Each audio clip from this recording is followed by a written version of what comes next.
ucapan syukur kita. Karena itu yang menyukakan hati Tuhan. Amin.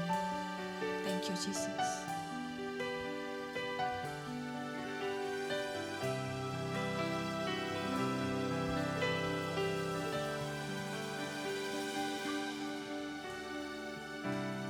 Dengan apa ku membalas kasih-Mu yang ku terima dari-Mu? Dengan apa ku membalas cinta-Mu? Oh Yesusku,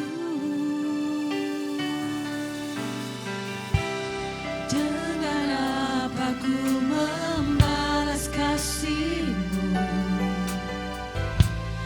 yang ku terima dari-Mu? Oh, dengan apa ku membalas cinta-Mu? Oh Yesusku, ku mau selalu bersyukur, selalu bersyukur. Kau Tuhan yang setia, yang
satukan hati, kita mau bersuka cita karena Dia baik.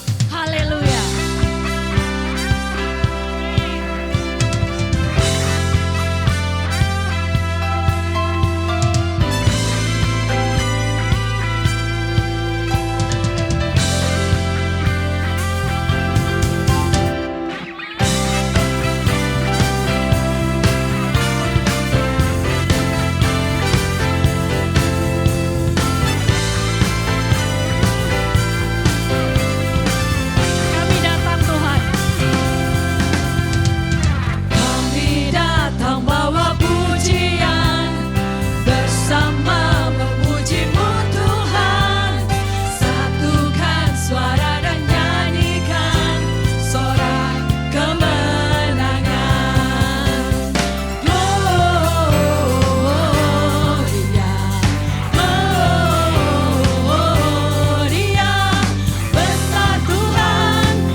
Pujianmu yang terbaik bagi Dia.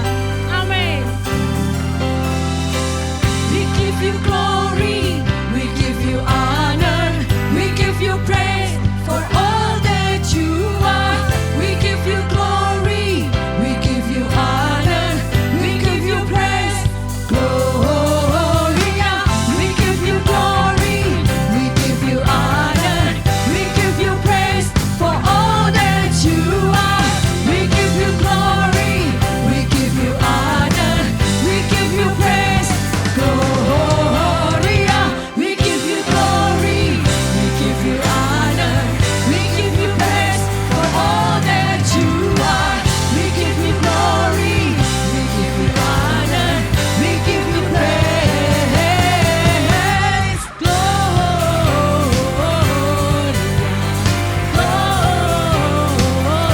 Gloria, besar Tuhan, ditinggikan di atas segalanya.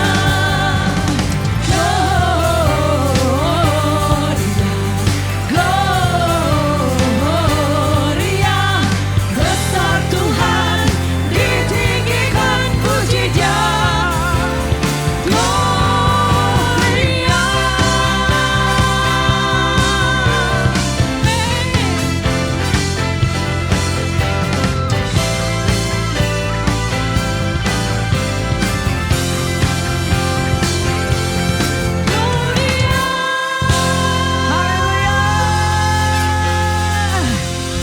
Kita mau besarkan Tuhan dengan setiap puji-pujian yang terbaik dari setiap kita. Amin.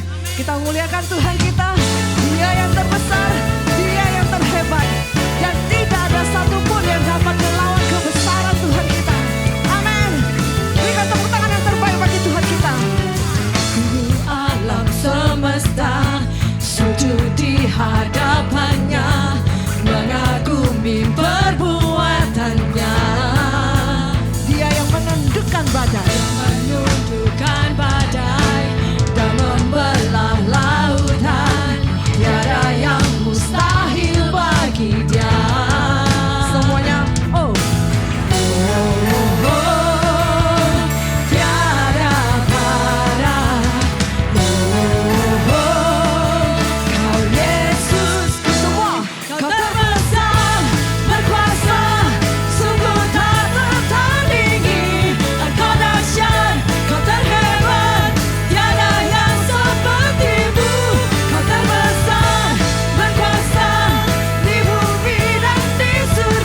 Berikan suara Kau jemaat. dahsyat, kau terhebat, tiada yang sepertimu. Kau terbesar Kau Tuhan. terbesar, berkuasa di bumi dan di surga.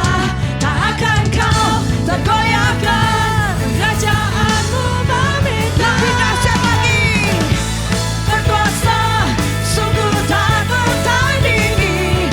Kau dahsyat, kau terhebat, tiada yang sepertimu. Kau terbesar Tuhan. Berkuasa di bumi dan di surga. Tak akan kau tergoyahkan, kerajaanmu memerintah selamanya, selamanya, selamanya, selamanya. Amin.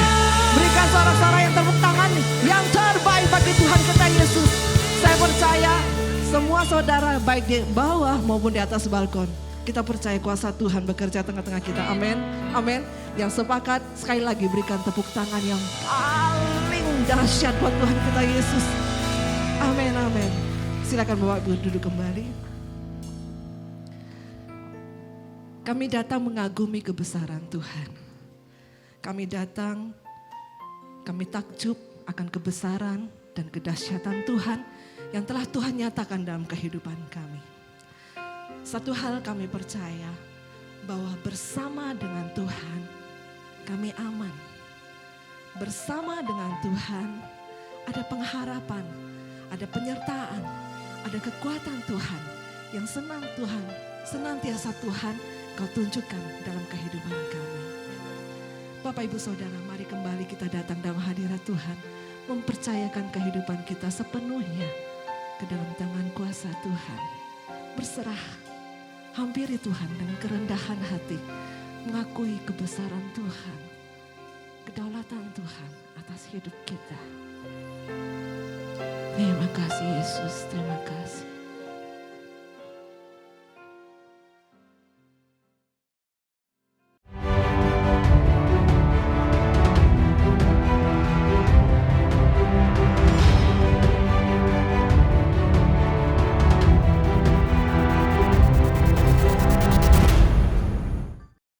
Shalom Bapak Ibu.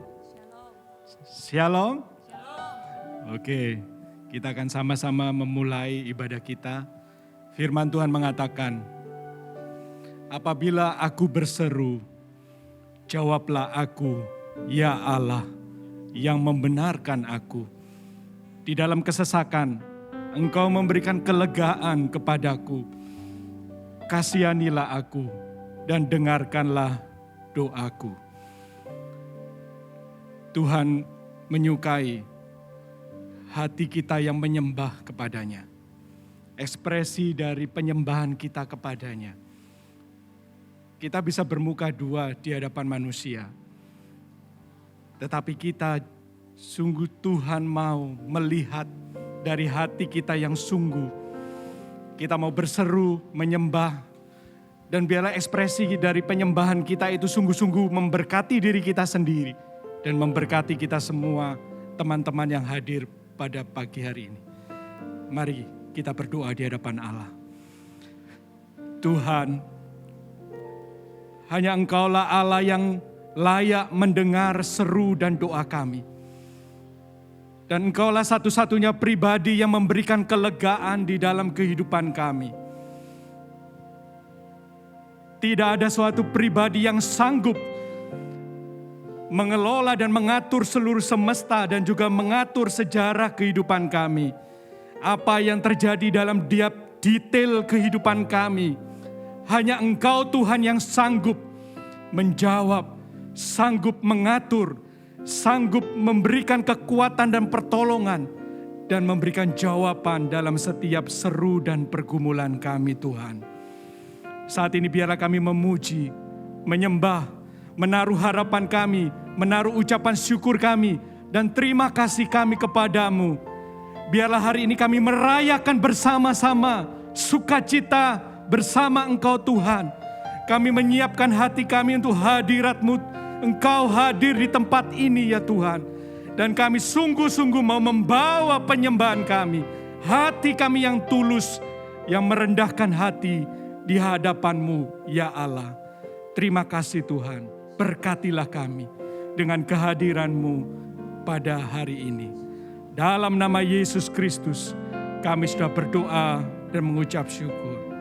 Amin.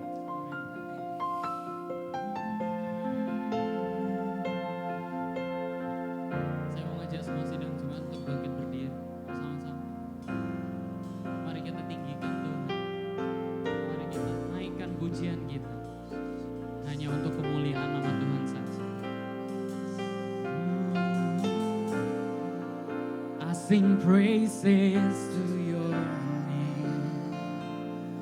Oh Lord, praises to your name.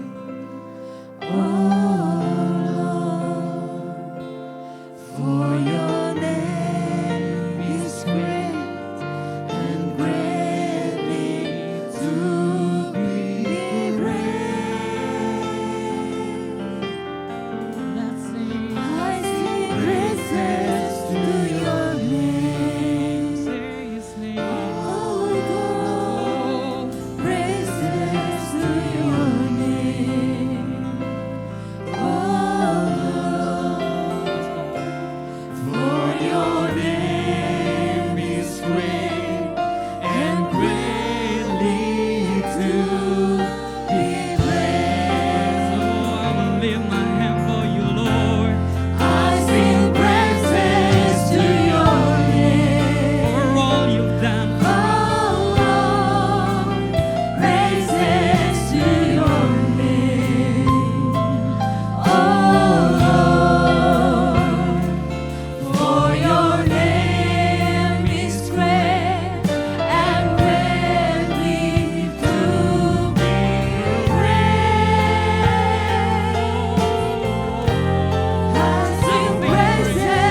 Kami bersyukur Tuhan ketika kami datang di tempat ini dan menaikkan pujian kami.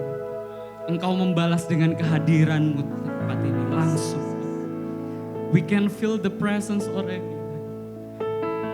Dan damai sejahtera dan sukacita itu Tuhan memenuhi hati kami saat ini.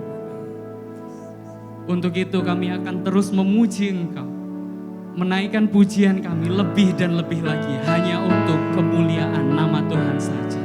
Terima kasih Bapak, terima kasih. Terima pujian penyembahan kami hari ini di dalam nama Tuhan Yesus. Semua yang siap katakan amin. Yes, let's go. Berikut adalah lagu RP yang baru lagi, salah satu lagu yang bagus. I'm sure kita akan diberkati hanya dengan lirik-lirik ini saja. Let's go.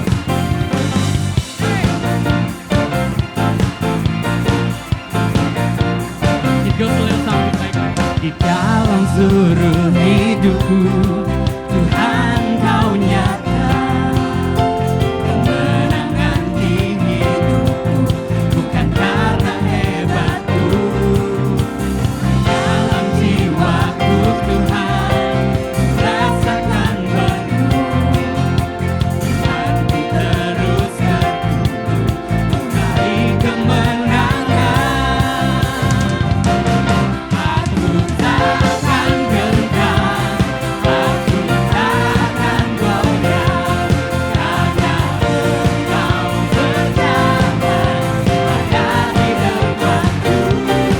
Kemenangan hidupku semuanya karena-Mu, semua berkat-Mu dengan suaramu.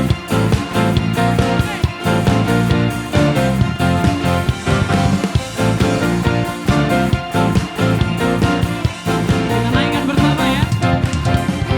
Dalam seluruh hidupku, Tuhan Kau nyata. Kemenangan di hidupku karena hebatku. Dalam jiwaku Tuhan rasakan penuh. Imani dan terus meraih kemenangan. Aku takkan gentar, aku takkan goyah, karena Engkau berjalan ada di depanku. Kemenangan hidupku semuanya karena-Mu, semua berkat-Mu dengan suaramu.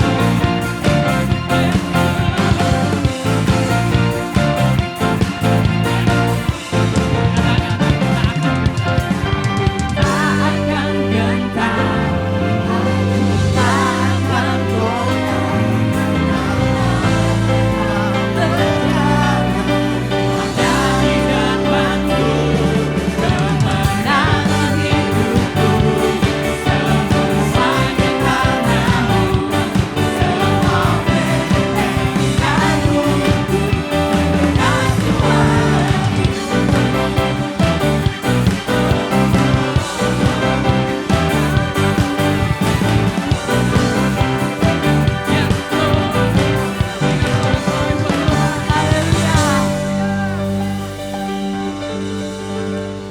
Segala perkara dapat kita tanggung karena Dia yang bersama dengan kita. Amin.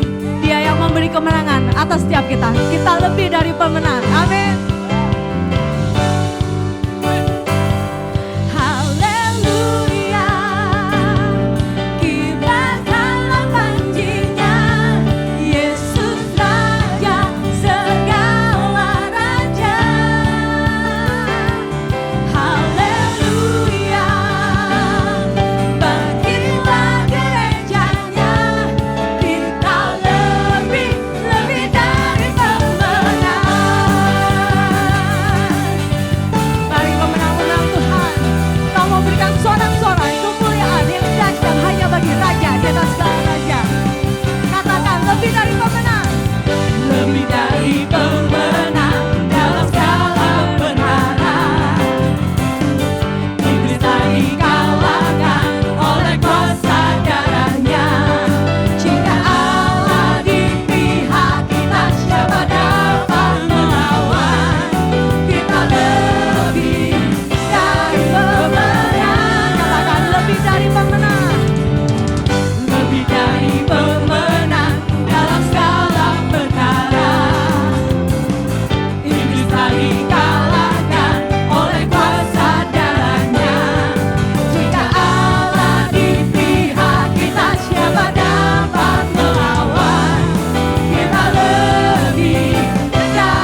Silakan duduk kembali.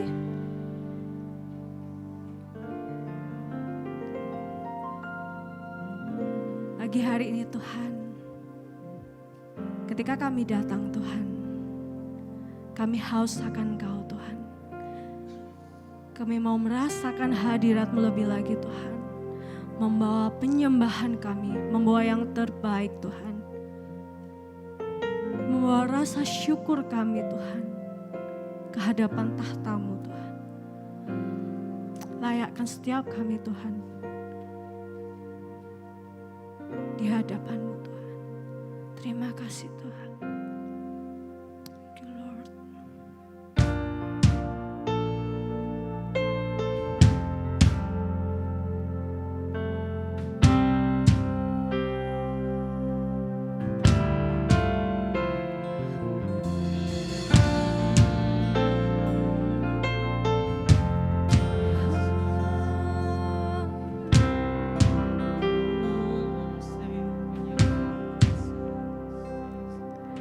Ku masuk ke tempat kudus-Mu ya Tuhan, membawa pujian syukurku,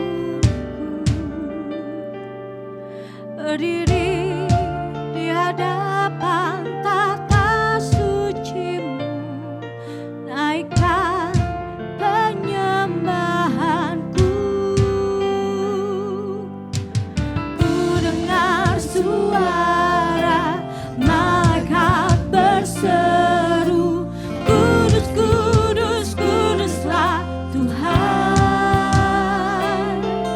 Seisi surga bersorak hingga bergetar.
Selamat siang Bapak Ibu Saudara sekalian, senang sekali pada siang hari ini boleh bersama-sama dengan saudara beribadah kepada Tuhan. Senang kita bisa berjumpa secara tatap muka dan terlebih lagi senang kita bisa berjumpa dengan Tuhan dalam setiap ibadah kita.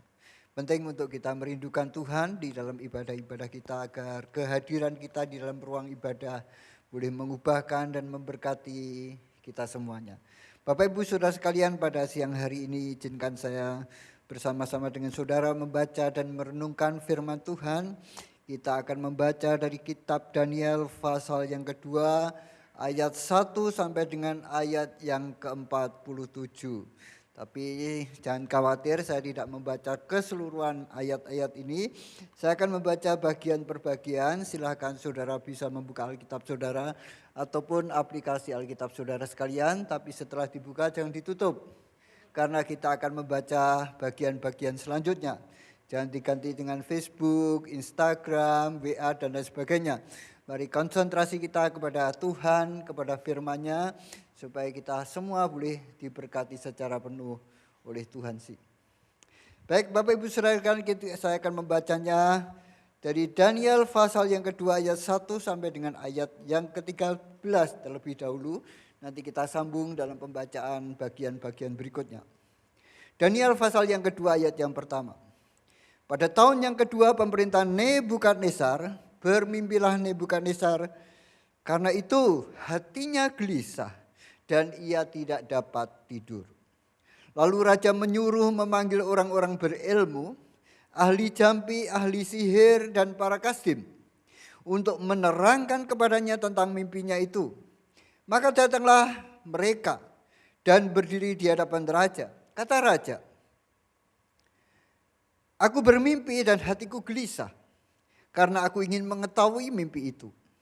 Lalu berkatalah para kasdim itu kepada raja dalam bahasa Aram, ya raja, kekalah hidupmu, ceritakanlah kepada hamba-hambamu ini mimpi itu, maka kami memberitahukan maknanya. Tetapi raja menjawab para kasdim itu, aku telah mengambil keputusan, yakni jika kamu tidak memberitahukan kepadaku mimpi itu dengan maknanya, maka kamu akan dipenggal-penggal dan rumahmu akan dirobohkan menjadi timbunan puing. Tetapi jika kamu dapat memberitahukan mimpi itu dengan maknanya, maka kamu akan menerima hadiah, pemberian-pemberian dan kehormatan yang besar daripadaku. Oleh sebab itu beritahukanlah kepadaku mimpi itu dengan maknanya. Mereka menjawab pula, silahkan tuanku raja menceritakan mimpi itu kepada hamba-hambanya ini, maka kami akan memberitahukan maknanya. Jawab raja, aku tahu benar bahwa kamu mencoba mengulur-ngulur waktu, karena kamu melihat bahwa aku telah mengambil keputusan, yakni jika kamu tidak dapat memberitahukan kepadaku mimpi itu, maka kamu akan kena hukuman yang sama. Dan aku tahu bahwa kamu telah bermufakat untuk mengatakan kepadaku hal-hal yang bohong dan busuk sampai keadaan berubah. Oleh sebab itu ceritakanlah kepadaku mimpi itu, supaya aku tahu bahwa kamu dapat memberitahukannya maknanya juga kepadaku. Para kasdim itu menjawab raja, tidak ada seorang pun di muka bumi yang dapat memberitahukan apa yang diminta tuanku raja. Dan tidak pernah seorang raja, bagaimanapun agungnya dan besar kuasanya, yang telah meminta hal sedemikian dari seorang berilmu atau seorang ahli jampi atau seorang kasdim. Apa yang diminta tuanku raja adalah terlalu berat dan tidak ada seorang pun yang dapat memberitahukannya kepada tuanku raja selain dari dewa-dewa yang tidak berdiam di antara manusia. Maka raja menjadi sangat geram dan murka karena hal itu. Lalu dititahkannya lah untuk melenyapkan semua orang bijaksana di Babel. Karena titah yang dikeluarkan supaya orang bijaksana dibunuh, maka Daniel dan teman-temannya pun terancam akan dibunuh. Bapak Ibu saudara-saudari yang saya kasihi, perlu saudara ketahui, pada waktu itu Daniel, Mesah dan Abednego adalah pemuda-pemuda yang ditawan, diambil dari Yehuda atau Yerusalem ketika kerajaan itu dihancurkan. Mereka ditawan orang-orang yang pandai, orang-orang yang perawakannya bagus, yang cerdas dibawa ke Babil. Dan mereka bertiga atau berempat ini adalah sebagian dari yang dipilih, yang ditraining oleh kerajaan Babil untuk menjadi orang-orang yang berhikmat dan ahli. Disekolahkan di sana selama kurang lebih 3 tahun. Namun setelah 2 tahun pemerintahan itu, Nebukadnezar mempunyai sebuah mimpi yang membuatnya dia gelisah dan tidak bisa tidur, yang mengganggu hidupnya. Sebab itulah saudara-saudara sekalian, dia memanggil para ahli nujum, orang-orang bijaksana, para kasdim, orang-orang yang pandai di kerajaan Babilonia itu, supaya dia tahu mimpinya dan tahu maknanya. Saudara-saudara sekalian, namun yang heran adalah bahwa ketika dia memanggil para kasdim, para ahli nujum, para orang bijaksana itu, dia bicara. Semalam aku mimpi, bukan mimpi digigit ular ya. Semalam aku mimpi, tolong beritahukan isi mimpinya dan maknanya. Coba Anda pikirkan. Kalau dia diminta untuk memberikan makna, kemungkinan mereka bisa menafsirkannya. Tapi kali ini sang raja meminta isi mimpinya dan maknanya. Saya mimpi, tolong tebak mimpi saya apa dan maknanya apa. Saya bermimpi, saya gelisah oleh mimpi itu. Tolong tebak isi mimpi saya apa, maknanya apa. Nah, ini adalah kemustahilan.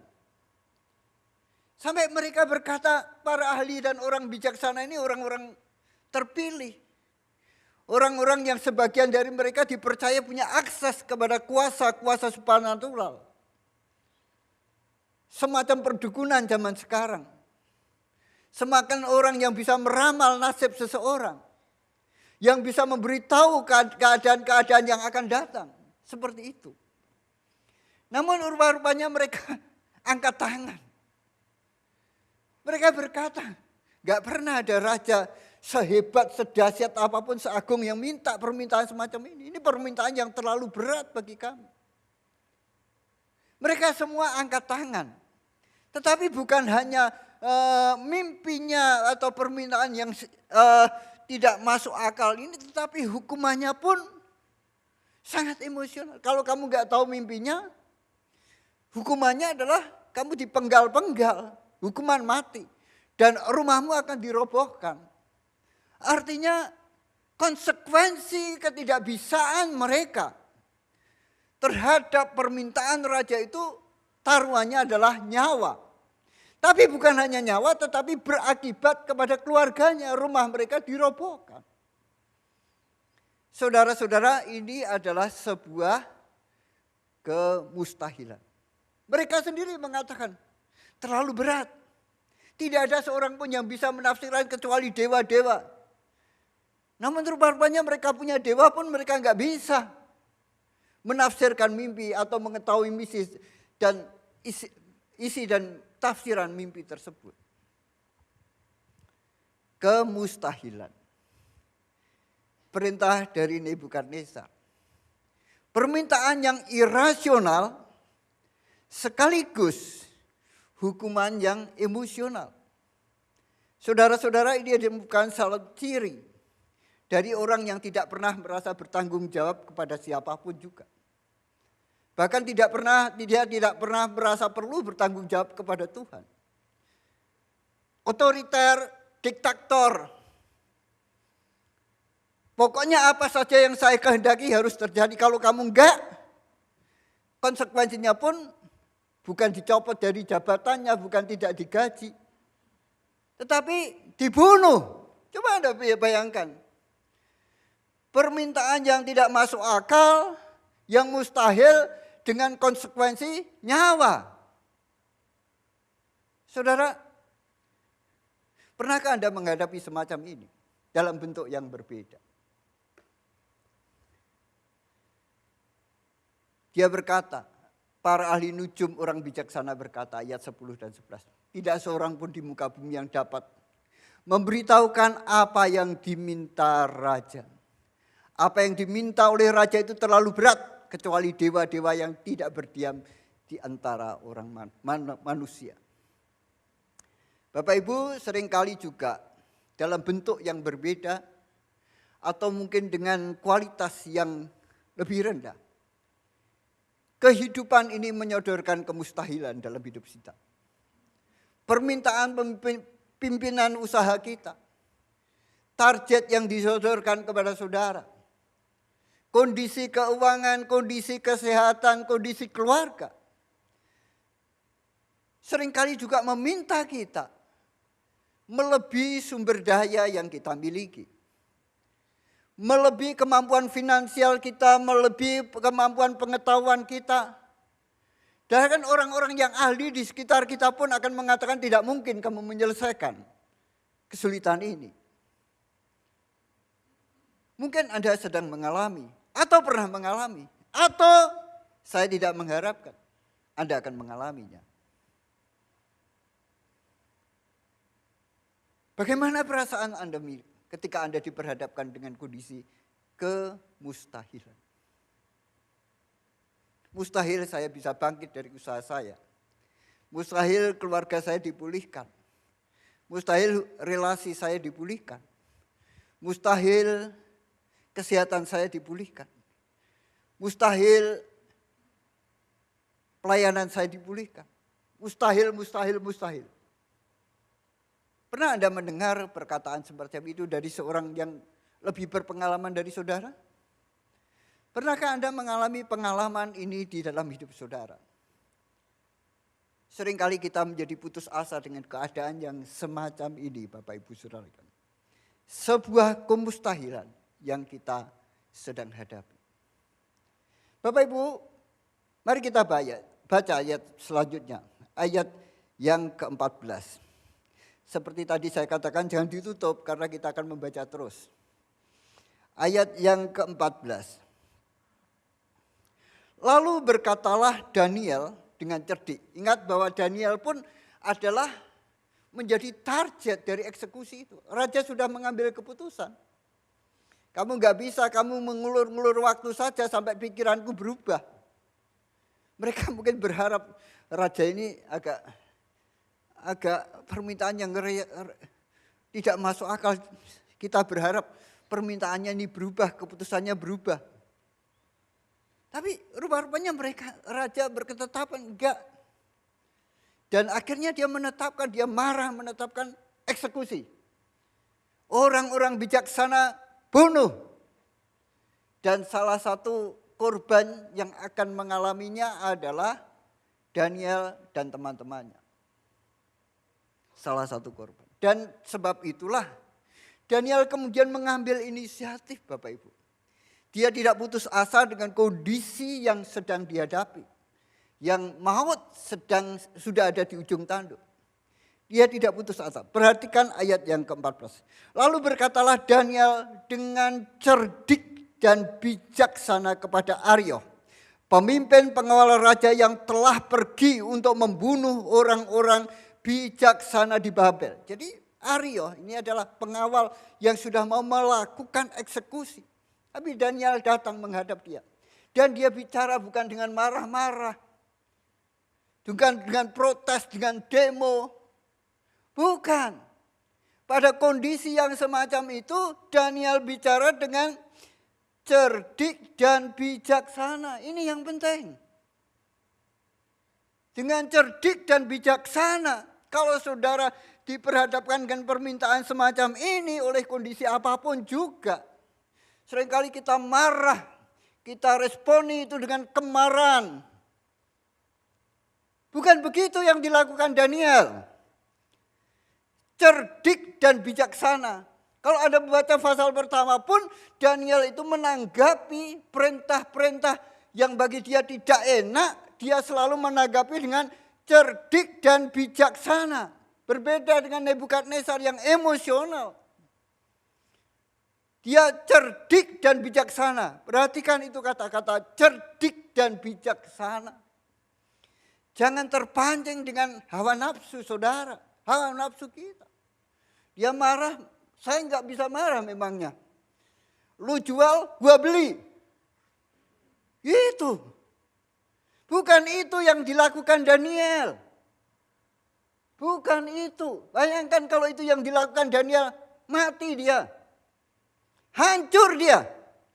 Tidak ada kesaksian yang memuliakan Tuhan. Tidak ada.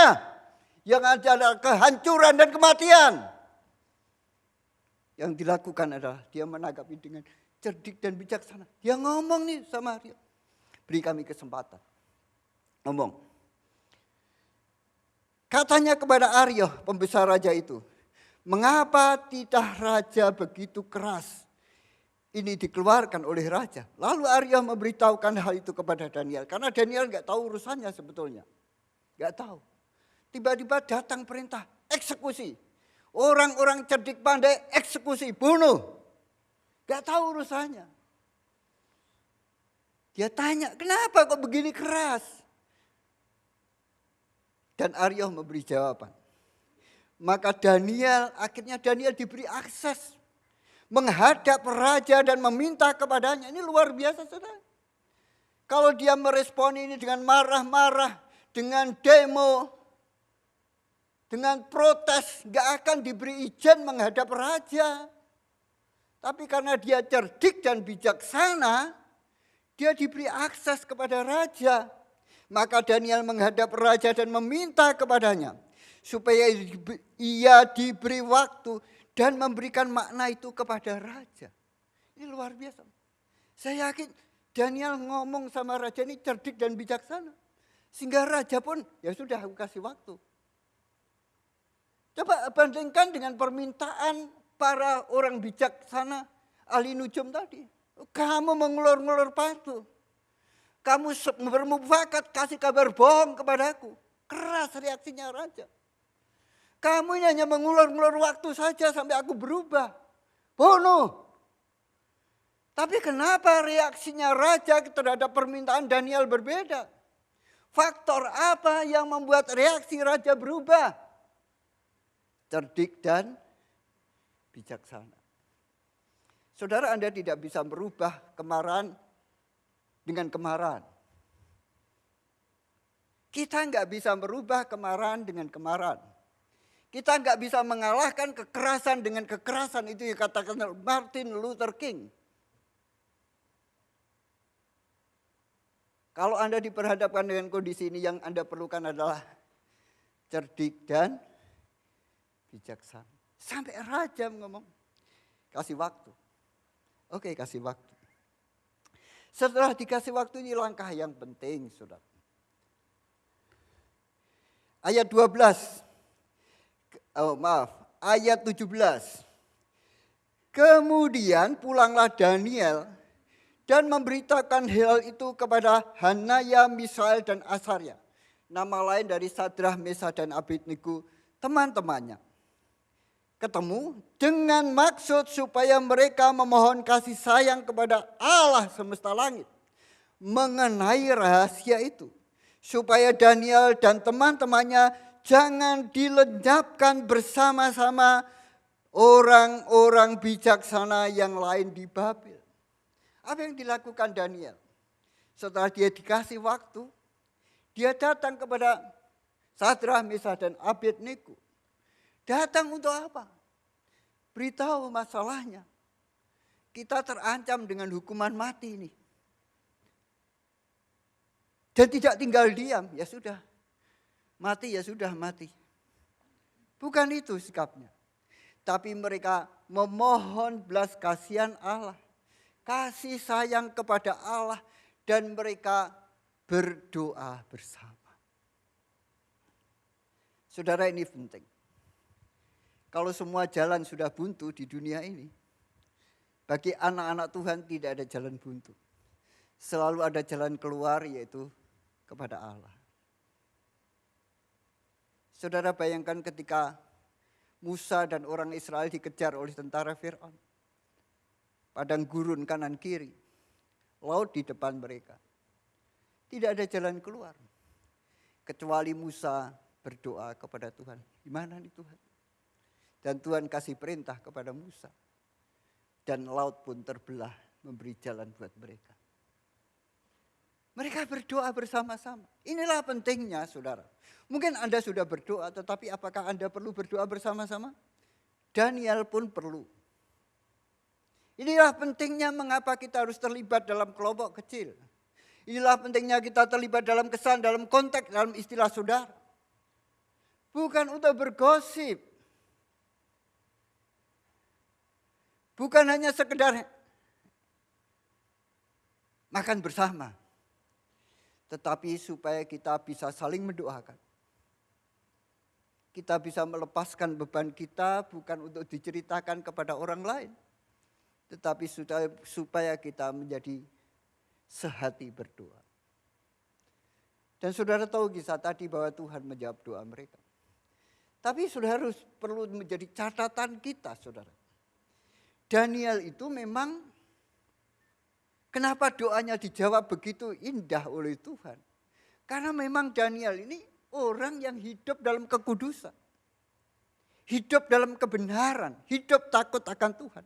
Dari mana saya tahu? Dari Daniel pasal yang pertama ayat yang ke-8. Ketika pada waktu itu mereka masuk dalam trainingnya raja, raja menyuguhkan makanan-makanan raja. Bagi orang Yahudi makanan-makanan raja ini ada yang najis. Dan sebab itu Daniel berketetapan untuk tidak makan makanan raja. Sekali lagi responnya indah di situ. Dia ngomong baik-baik. Dan orang yang bertanggung jawab, nanti kalau kamu keadaanmu jelek, aku dimarahi raja. Daniel ngomong, kasih, coba saja.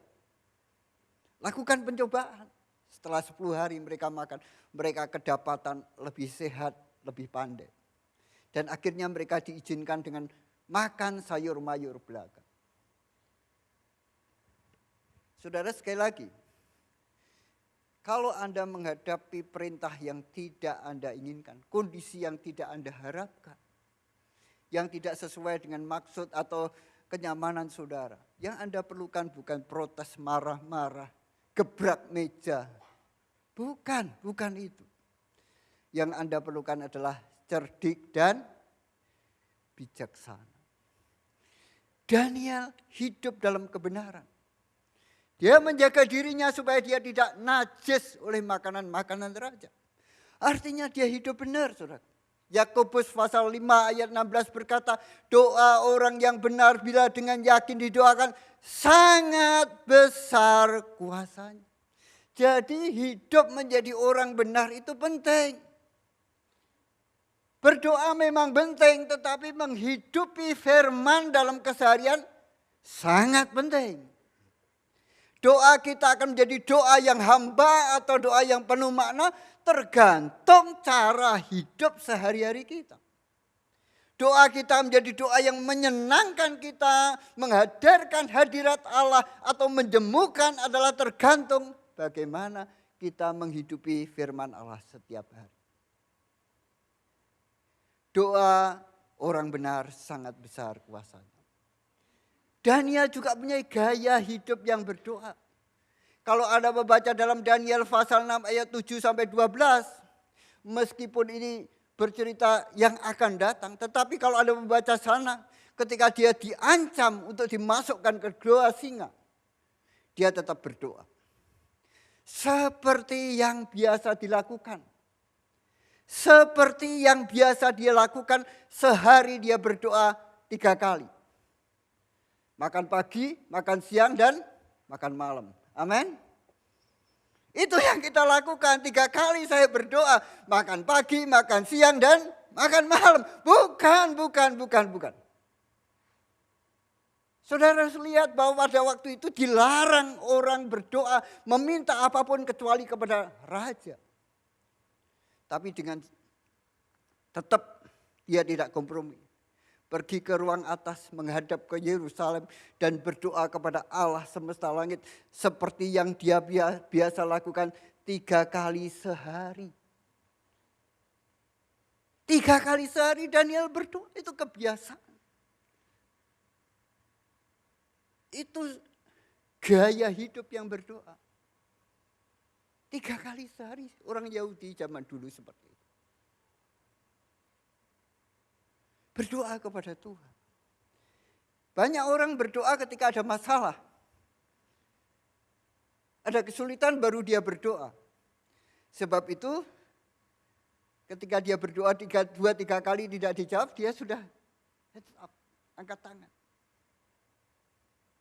Dia tidak punya ketekunan dalam doa. Jangan menunggu ada masalah baru berdoa. Kalau Anda dan saya membangun kehidupan doa setiap hari, Anda akan meresponi masalah seberat apapun dengan doa. Dengan tetap mengandalkan Tuhan. Jangan hanya berdoa ketika kita sedang terpepet. Berdoa kepada Tuhan bukan untuk menyelesaikan masalah saja. Berdoa kepada Tuhan adalah sarana untuk kita berrelasi yang akrab dengan pribadi yang paling mengasihi kita. Pribadi yang mengatur seluruh jalannya alam semesta. Pribadi yang tidak pernah terbatas oleh apapun juga. Kalau Anda bisa berdoa setiap hari kepada Tuhan, Anda tidak akan kekurangan hikmat. Anda tidak akan kekurangan penghiburan. Anda tidak akan kekurangan kekuatan. Anda tidak akan pernah kekurangan apapun juga selama kita seperti pohon yang ditanam di aliran air.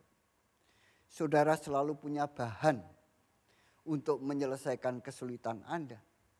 Anda selalu punya anugerah untuk bertahan. Anda selalu punya apa saja yang Anda perlukan untuk menghidupi kebenaran firman. Saudara-saudari, Daniel juga adalah pribadi yang hidup, gaya hidup yang berdoa. Dan Alkitab mengatakan 2-3 orang sepakat meminta apapun juga, doanya didengar oleh Tuhan. Tuhan Yesus mengatakan itu dalam Matius 18. Namun Daniel tahu dia perlu misal. Dia perlu Sadrah, Mesah, dan Abednego. Kawan bersama partner di dalam doa.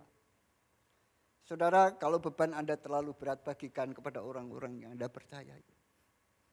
Bukan untuk digosipkan. Ajak dia orang-orang yang sungguh mau mendoakan pergumulan Anda. Kita semua punya kelemahan, kita semua punya kelemahan kita masing-masing. Saudara kita seiman adalah pribadi yang mungkin Tuhan akan pakai untuk menolong saudara mengatasi setiap kelemahan yang masing-masing kita miliki.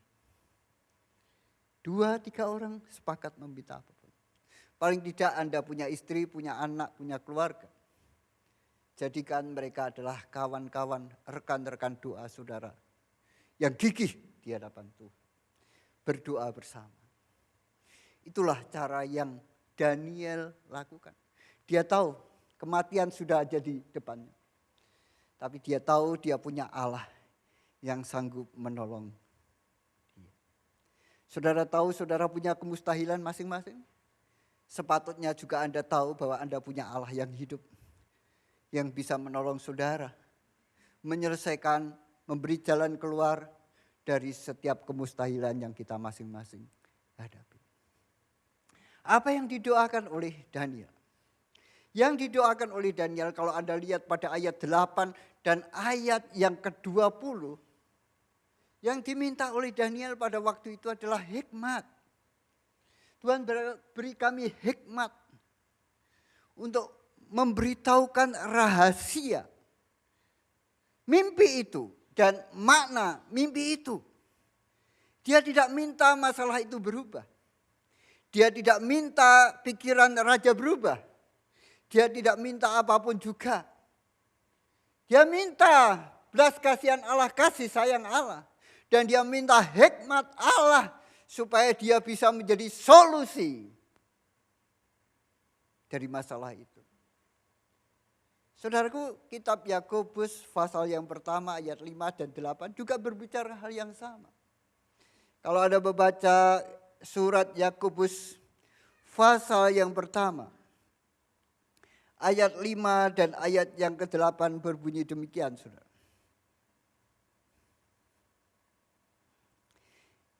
Tetapi apabila di antara kamu ada yang kekurangan hikmat, hendaklah ia memintakannya kepada Allah yang memberikan kepada semua orang dengan murah hati dan dengan tidak membangkit-bangkit. Maka hal itu akan diberikannya kepadanya. Hendaklah ia memintanya dengan dalam iman dan sama sekali jangan bimbang. Sebab orang yang bimbang sama dengan gelombang laut yang diombang-ambingkan kian kemari oleh angin. Orang yang demikian janganlah mengira bahwa ia akan menerima sesuatu dari Allah. Kalau Anda membaca Yakobus pasal yang pertama ini mulai ayat yang kedua. Di situ saudara akan tahu konteks dari nasihat Yakobus ini untuk meminta hikmat adalah ketika kita jatuh dalam berbagai-bagai pencobaan.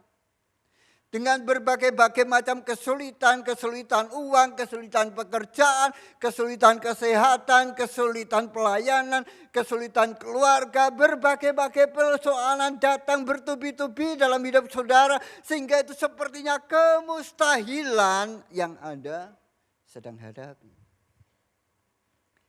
Yakobus menasihatkan, kalau kamu kurang hikmat untuk mengatasi semuanya itu, minta hikmat. Minta hikmat. Seringkali kita tidak merasa kurang hikmat sih. Saya pasti bisa mengatasi. Saya dulu bisa, sekarang saya pasti bisa. Saya punya koneksi ini, saya punya koneksi itu. Harta saya cukup banyak untuk mengatasinya. Yakobus bilang, kalau kamu kurang hikmat, minta hikmat. Gimana caranya? Minta dengan iman dan sama sekali jangan bimbang. Perhatikan kata sama sekali. Mintalah dengan iman. Minta apa? Hikmat. Minta hikmat untuk apa? Menyelesaikan kemustahilan. Minta hikmat menyelesaikan berbagai-bagai pencobaan, minta hikmat menyelesaikan persoalan kita masing-masing. Minta dengan iman, jangan sama sekali, jangan bimbang. Dan Allah akan memberikan, ayat tadi mengatakan, dia berjanji dia akan memberikan. Karena dia pribadi yang murah hati dan tidak membangkit-bangkit. Saudara, menjadi catatan buat kita semuanya bahwa kita punya Allah yang murah hati. Dia bukan Allah yang pelit. Kalau Anda membutuhkan, dia pasti memberinya. Dia tahu kita punya kemustahilan.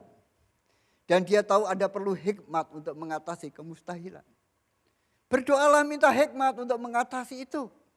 Dia berjanji akan memberinya, saudara. Bukan moga-moga memberi. Enggak, dia akan memberinya. Dari mana sih hikmat itu datang? Dari Tuhan. Melalui apa? Alkitab. Hikmat bukan datang ketika kita membayangkan sesuatu. Hikmat datang ketika Roh Tuhan mendengungkan kembali kebenaran itu di dalam hati saudara. Sebab itu sebagai anak Tuhan penting untuk kita mengetahui isi Alkitab. Bacalah Alkitab seperti Anda membaca surat cinta dari Tuhan. Tuhan itu mengasihi kita. Dan dia mau menuntun kita. Dia mau menuntun Anda dan saya. Tapi sepertinya Tuhan tidak menuntun saya.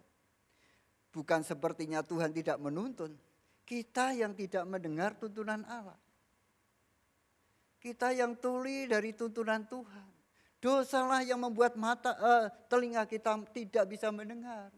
Apa yang Tuhan sedang katakan. Kemalasan kita lah untuk merenungkan firman Tuhan yang mencegah kita mengerti apa yang Roh Tuhan sedang ingin katakan melalui kebenaran firman. Keengganan kita lah yang menghalangi semuanya itu. Saudara-saudari, mintalah hikmat dari Tuhan. Allah tetap menjawab doa. Apa yang terjadi pada ayat-ayat firman Tuhan dari Daniel pasal yang kedua. Setelah mereka berdoa meminta hikmat dari Tuhan. Daniel pasal 2 ayat yang ke-18 tadi berkata kepada kita.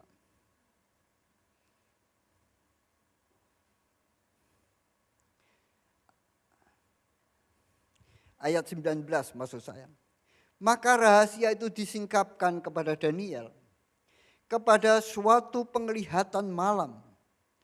Lalu Daniel memuji Allah semesta langit. Mereka berdoa bersama dengan rekan-rekan berdoa. Malam hari itu tidak pakai lama.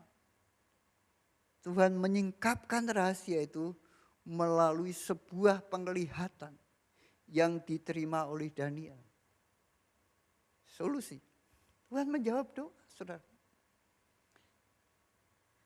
Tuhan masih menjawab doa kita.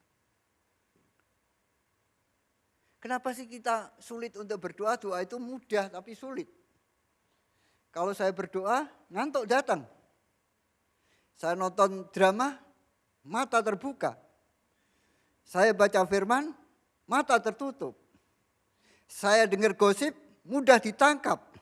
Dengar firman Tuhan, masuk telinga kiri, keluar telinga kiri. Bukan telinga kanan, kalau telinga kanan masih nyadar dikit-dikit.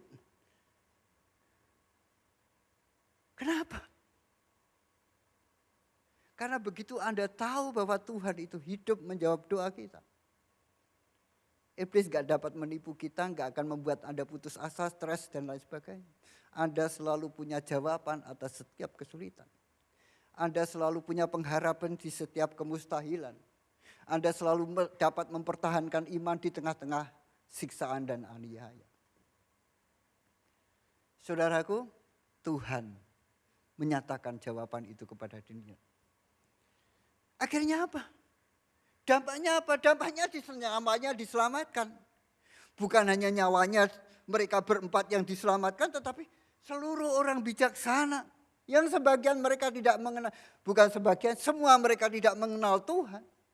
Diselamatkan. Nyawa mereka tidak terambil oleh hukuman mati. Bukan hanya itu, saudaraku. Daniel kemudian diangkat menjadi penguasa dari semua orang bijaksana. Dan Daniel pun merekomendasikan Sadrak, Mesakh dan Abednego untuk menjadi asistennya. Daniel tidak lupa diri. Diberkati Tuhan, dia ingat ini kawan-kawan saya yang berdoa. Dia dibawa mengalami berkat Tuhan itu. Bapak Ibu Saudara sekalian, kita senang mendengar kisah ini. Tapi kenyataannya adalah ketika saya berdoa hari ini untuk masalah saya, nanti malam bukan datang hikmat dan selesai. Bahkan mungkin berminggu-minggu, berbulan-bulan, bahkan mungkin bertahun-tahun belum selesai. Ada kalanya kita berdoa hari ini, besok sudah selesai, mujizat terjadi. Tetapi banyak kalanya membutuhkan waktu yang cukup lama baru bisa selesai. Pengalaman saudara bagaimana? Puji Tuhan kalau Anda berdoa hari ini, cespleng besok terjadi mujizat. Bersyukur. Tapi pengalaman saya sih tidak begitu. Kadang-kadang ada yang begitu. Tapi lebih banyak enggak begitu. Saya mengalami seperti itu. Ada yang doa yang hari ini kita berdoa, besok Tuhan kirim mujizat, kirim pertolongan. Tetapi ada yang bertahun-tahun sampai kita berpikir enggak ada jawaban Tuhan. Tapi sekali lagi Tuhan tidak pernah mengabaikan doa kita. Pada waktunya dia menjawab. Jadi apa sih kenapa Tuhan mengulur-ngulur waktu tidak menjawab doa saya seperti Tuhan menjawab doanya Daniel? Mengapa Tuhan membutuhkan waktu yang mungkin cukup lama baru menjawab doa kita? Oh 3 menit ya. Mengapa? Mengapa demikian saudaraku? Apa Tuhan kekurangan kekuatan sehingga perlu waktu lama untuk mempersiapkan jawaban doa kita? Enggak. Dia lakukan itu sebagai sarana untuk memproses hidup kita masing-masing, saudara. Itulah yang dikatakan di dalam Yakobus pasal yang pertama ayat 3 dan ayat 4. Ini bukan teori saya. Ini teorinya Tuhan.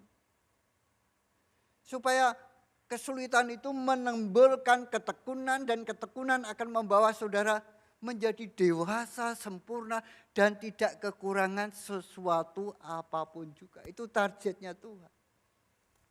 Membentuk hidup kita menjadi serupa dengan Kristus. Membawa iman kita bertumbuh. Menyadari ada berbagai macam sikap buruk yang perlu kita pangkas. Menyadari bahwa kita perlu bertobat. Menyadari bahwa kita perlu merendahkan hati. Menyadari bahwa kita perlu memaafkan, mengampuni. Menyadarkan kita dari berbagai macam hal yang di mata Tuhan sebuah kejahatan. Bagi Tuhan menyembuhkan kita sangat mudah. Memberkati saudara dengan harta yang miliaran atau bahkan triliunan pun sangat mudah. Menyembuhkan kita pun sangat mudah. Tapi seringkali kekerasan hati kita yang menyebabkan Tuhan sulit membentuk hidup kita. Tuhan sulit membuat saya rendah hati. Kecuali dengan masalah yang memaksa saya harus rendah hati. Tuhan sulit membuat kita sabar. Kecuali dengan kesulitan yang memaksa dalam tanda petik kita harus sabar. Itulah saudara. Itulah yang sebenarnya Tuhan inginkan. Mengapa masalah kita berlarut-larut tidak kunjung selesai. Bukan berarti Tuhan melupakan saudara. Bukan berarti Tuhan tidak lagi mengasihi saudara. Juga bukan berarti Tuhan tidak mampu. Itu hanya berarti Tuhan sedang menggunakan kemustahilan masalah saya untuk menjadikan saya lebih baik. Yang saya maksudkan lebih baik adalah menjadi pribadi yang lebih baik.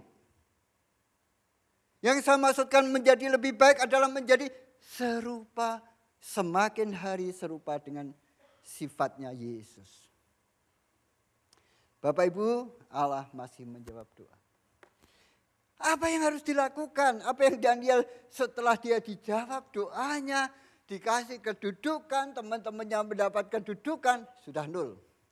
Jadi apakah saya dikasih waktu beberapa menit menyelesaikan masalah saya dengan saudara? Ini kemustahilan, saudaraku. Tapi saya minta hikmat sama Tuhan supaya Tuhan memberikan Anda kelegaan untuk mendengar barang 2-3 jam kemudian. Baik Bapak Ibu Saudarakan, apa yang dilakukan oleh Daniel? Ayat 19 saudara-saudara. Maka raja itu disingkapkan kepada Daniel dalam suatu penglihatan malam. Lalu Daniel memuji Allah semesta alam. Berkatalah Daniel, terpujilah nama Allah dari selama-lamanya sampai selama-lamanya. Sebab daripada dialah hikmat dan kekuatan. Ayat ini berkata, daripada siapa saudara? Tuhan. Dia memuji Tuhan. Banyak orang berdoa ketika punya masalah. Tapi ketika diberkati lupa bersyukur sama Tuhan. Biasanya itu lebih banyak dilakukan oleh orang-orang Kristen yang sudah bertahun-tahun. Punya masalah, doa. Enggak punya masalah, masalah selesai, lupa memuji Tuhan, lupa bersyukur. Ingat ya perumpamaan 10 orang kusta itu. Semuanya disembuhkan. Tapi 9 gak datang kembali kepada Tuhan.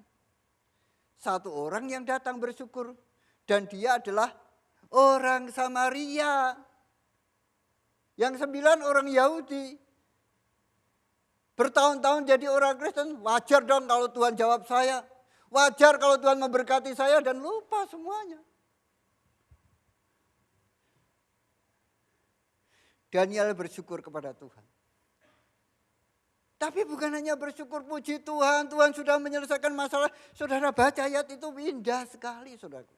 Mengandung makna, mengandung pelajaran yang indah. Siapa Tuhan itu? Dari kata-kata ucapan pujian daripada Daniel, saudara akan tahu siapa Tuhan yang dia sembah, siapa Tuhan yang kita sembah. Baca ayat itu saudara. Saya berdoa supaya roh Tuhan memberikan penerangan kepada saudara. Dan ketika Tuhan menjawab, dia datang kepada raja. Dan dia bersaksi tentang Allah kepada raja. Perhatikan ayat 27 sampai dengan ayat yang ke-31. Ketika dia sampai kepada raja, Daniel menjawab, katanya kepada raja, rahasia yang ditanyakan tuanku raja tidaklah dapat diberitahukan kepada raja oleh orang bijaksana, ahli jampi, orang berilmu, ahli nujum. Tetapi, perhatikan, tetapi di surga ada Allah yang menyingkapkan rahasia. Ia telah memberitahukan kepada tuanku Raja Nebukadnezar apa yang akan terjadi di hari-hari kemudian dan seterusnya. Daniel ngomong, masalah saudara tidak bisa diselesaikan oleh orang paling bijaksana, ahli nujum, perdukunan, siapapun gak bisa. Tapi di surga ada Allah yang hidup.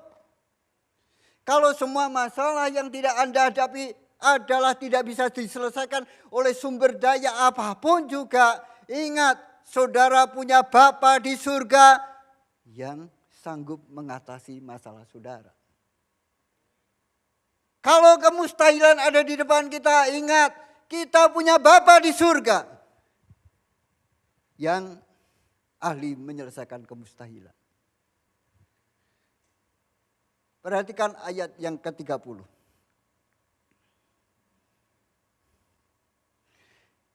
Adapun aku, kepadaku telah disingkapkan rahasia itu.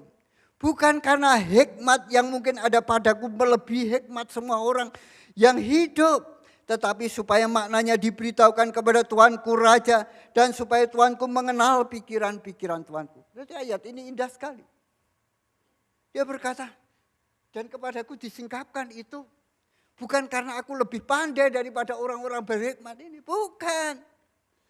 Tapi supaya Tuhan memberitahukan kepada Tuanku Raja. Apa yang akan terjadi. Kalau kita ngomongnya beda. Iya, Tuhan menjawab doa saya. Tapi karena saya berdoa puasa 40 hari. Tapi karena saya bekerja keras. Karena saya belajar sungguh-sungguh. Sehingga saya bisa seperti ini. Sekalipun Anda berdoa, sekalipun Anda bekerja keras, sekalipun Anda berdoa, sekalipun Anda belajar sungguh-sungguh. Kalau Tuhan tidak menjawab, saudara tidak akan mengalami apa yang Tuhan ingin lakukan. Banyak orang yang bekerja keras lebih dari saudara, tapi berkatnya tidak lebih besar dari saudara. Banyak orang yang belajar lebih keras daripada saudara, tapi kecerdasannya tidak seperti saudara. Dia tidak mengambil kemuliaan sedikit pun dari Tuhan. Ini penting saudaraku. Kalau saudara ingin dipakai Tuhan, memuliakan Tuhan, jangan pernah punya sedikit pun, sebersit pun mengambil kemuliaan yang harusnya milik Tuhan. Dompleng kemuliaannya Tuhan. Tuhan buat mujizat. Tuhan buat mujizat. Kalau mujizat terjadi, supaya orang-orang minta doa sama saya. Dan kalau dia sudah berdoa perantaraan saya, kemungkinan besar saya dapat berkatnya juga. Kalau saudara punya pikiran begitu, saudara tidak layak mengalami mujizat. Karena kita tidak pernah memberikan 100% itu miliknya Tuhan yang harus kita kembalikan kepada Tuhan. Bapak Ibu, terakhir. Dan akhirnya Nebukadnezar, raja yang otoriter, yang semau-maunya, yang tidak pernah merasa mau bertanggung jawab kepada siapapun, juga kepada Allah. Dia mengakui siapa Allah. Allahnya Daniel. Inilah saudaraku. Inilah yang Tuhan ingin terjadi melalui kesulitan saudara. Melalui kemustahilan yang saudara hadapi. Kalau ada menyelesaikan dengan hikmatnya Tuhan, Tuhan akan menolong saudara, memberikan anugerah kepada saudara. Sehingga kemustahilan menjadi mujizat. Dan kalau mujizat itu terjadi, persembahkan itu untuk Tuhan. Supaya tetangga Anda, keluarga saudara, orang-orang yang bahkan tidak mengenal Tuhan tahu. Ini pasti bukan dia yang mengerjakan. Ini pasti bukan manusia yang bekerja. Ini pasti Allahnya yang bekerja menolong dia. Amin. Mari kita datang kepada Tuhan. Mari kita datang menyembah Tuhan. Mari kita katakan segala kemustahilan yang Bapak Ibu miliki masing-masing. Bahwa setiap kemustahilan kita, mintalah hikmat Tuhan. Tuhan, aku punya banyak kemustahilan. Sekarang aku minta hikmat-Mu untuk menyelesaikan. Aku berjanji aku akan bersyukur, aku akan bersaksi ketika Engkau menjawab doaku. Ketika mujizat itu terjadi. Aku mau bersyukur, aku mau bersaksi. Cara yang paling baik bersyukur adalah bersaksi, saudara. Menyaksikan pertolongan Tuhan, besar atau kecil. Menyaksikan perubahan dalam hidup saudara yang Tuhan kerjakan melalui kesulitan saudara. Bapak, pada siang hari ini kami bersama para anak-anak-Mu di tempat ini. Dengan segala kemustahilan dan kesulitan yang kami miliki masing-masing, kami datang memohon anugerah Tuhan. Memohon kasih sayang daripada Allah yang menciptakan langit dan bumi. Allah yang sudah menjadi manusia, mati di atas kayu salib menebus dosa kami. Allah yang berjanji tidak akan meninggalkan dan tidak pernah membiarkan kami. Allah yang berjanji mengubah segala perkara untuk kebaikan kami. Siang hari ini kami berdoa memohon belas kasihan. Berikan kepada kami anak-anak-Mu hikmat Tuhan. Anugerah. Sehingga setiap kami dimampukan oleh kekuatan dan hikmat Allah. Memenangkan setiap kemustahilan. Memenangkan setiap kesulitan kami. Memenangkan setiap godaan kami. Memenangkan setiap pencobaan yang kami miliki. Bahkan memenangkan hawa nafsu kami. Memenangkan keinginan kami sendiri yang bertentangan dengan kehendak-Mu. Berikan kami hikmat dan anugerah ya Tuhan. Kami mau Tuhan, melalui setiap kesulitan yang kami hadapi ini, suatu hari kelak, mulut kami memuji Tuhan. Suatu hari kelak kami akan bercerita bahwa Tuhan melakukan perubahan dalam hidup kami. Bahwa Tuhan melakukan pekerjaan-pekerjaan yang besar. Agar orang di sekitar kami melihat siapa Tuhan yang kami sembah. Dan mereka memuliakan nama-Mu.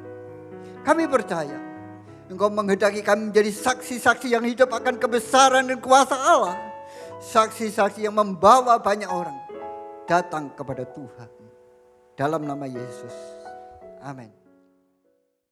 Aku takkan gentar, aku takkan goyah, karena Engkau berjalan ada di depanku.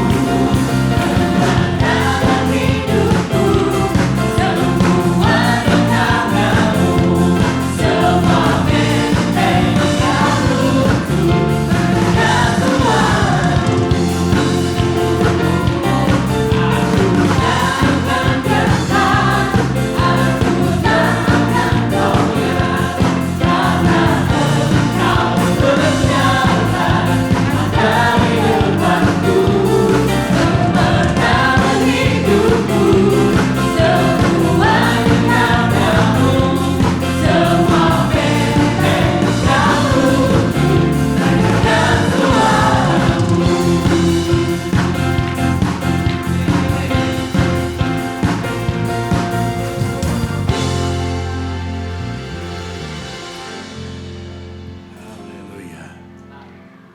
Mari saudara-saudara, kita akan akhiri ibadah kita pagi ini. Tapi sebelum kita akan doa penutup, kita akan berdoa untuk negeri kita, bangsa kita. Ya, saudara-saudara, menjelang tahun 2024, tahun depan ini tahun yang sangat kritis, yaitu banyak saja masalah yang muncul. Tersebarnya berita-berita. Dan saudara-saudara, kita akan berdoa biarlah Tuhan akan memberikan rasa aman, perlindungan bagi kita semua. Mari kita berdoa. Tuhan, kami berdoa, biarlah negeri kami menjadi negeri yang aman, negeri yang damai, negeri yang penuh dengan Tuhan rasa untuk bisa bersyukur kepada-Mu ya Tuhan. Karena itu Tuhan, kami berdoa biarlah gejolak-gejolak politik, gejolak-gejolak yang terjadi tidak akan membahayakan kami, tapi akan membuat kami semakin dewasa mengerti Tuhan, bahwa Engkaulah sumber pertolongan, Engkaulah sumber keamanan bagi kami ya Tuhan. Engkau memberkati Tuhan negeri kami. Kami berdoa Tuhan, biar pemerintahan yang ada bisa menjaga semua aparat keamanan, bisa Tuhan menjaga ketertiban. Kami berdoa biarlah semua pertolongan-Mu ada pada kami. Terima kasih, kami berdoa juga Tuhan untuk setiap gereja-gereja-Mu. Dan biarlah mereka semua gereja menjadi gereja yang sungguh mengandalkan Engkau ya Bapa. Kami berdoa mengucap syukur atas firman-Mu pagi hari ini. Terima kasih Tuhan, hamba-Mu yang sudah menyampaikan. Kau memberkati Pak Adi Sutikno dalam pelayanan di gereja di Semarang, dan juga Tuhan peranannya sebagai Ketua Majelis Apostolik. Tuhan, kami berdoa biarlah melalui Tuhan pelayanannya diberkati. Kami berdoa juga untuk gereja kami Tuhan yang akan melangsungkan musyawarah besar pada tanggal 25 Oktober ini. Kiranya Tuhan akan memimpin seluruh perjalanan, oh Tuhan, dalam kegiatan musyawarah ini. Dan biarlah Tuhan Engkau sendiri yang akan bertahta, Engkau sendiri yang akan memimpin gereja kami ya Bapa. Terima kasih Tuhan. Kiranya Tuhan memberkati setiap jemaat-Mu, dan biar kami mengandalkan Engkau lebih dari segala-galanya. Kami tahu Tuhan ada mujizat yang tersedia, ada kuasa-Mu yang boleh dinyatakan di dalam kehidupan kami. Ada berkat-berkat Tuhan yang masih ada dalam kehidupan kami. Oleh karena itu Tuhan, berikanlah kepada kami terus untuk terus berharap kepada Engkau ya Bapa. Berkatilah kami ya Bapa.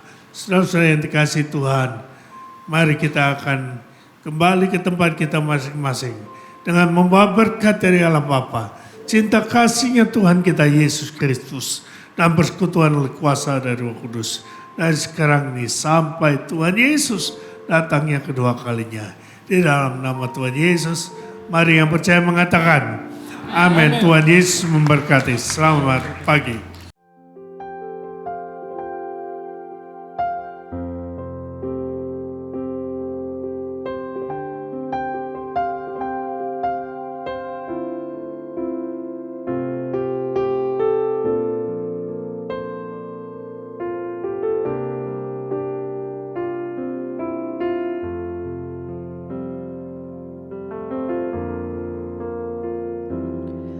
Luas dalam cinta-Mu Bapa, bagai lautan tak bertepi. Hangatnya cinta-Mu Bapa, bagai sinar mentari pagi. Cinta hanya sebuah kata, tanpa Engkau di dalamnya. Cinta-Mu Bapa benar nyata, dan jiwaku sempurna karenanya.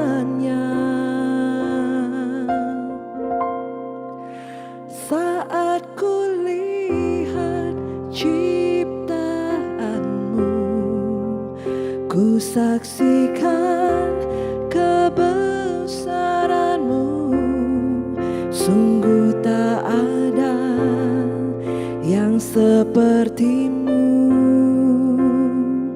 Bapakku, cintaku rindu.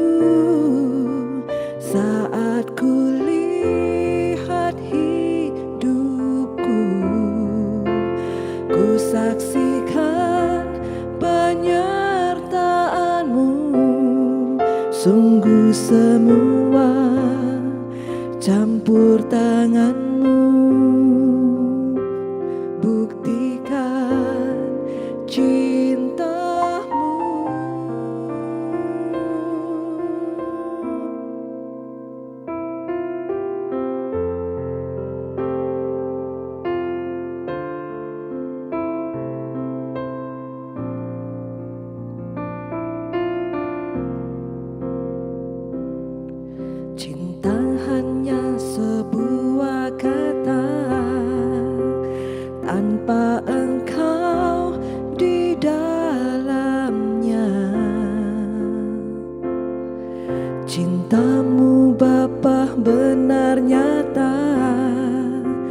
dan jiwaku sempurna karenanya.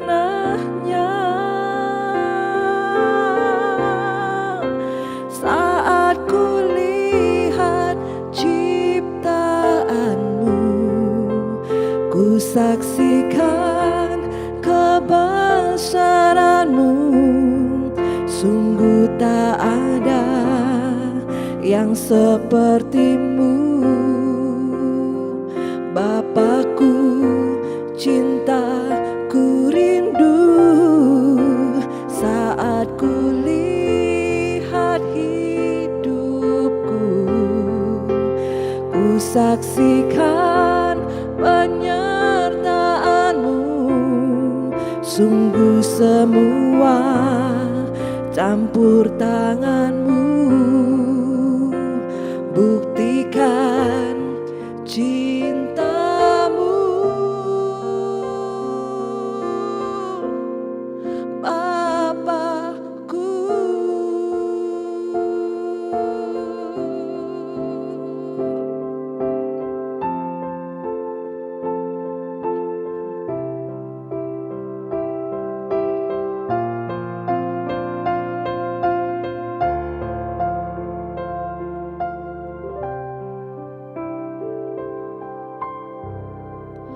Saat ku lihat ciptaanmu, ku saksikan kebesaranmu. Sungguh tak ada yang sepertimu.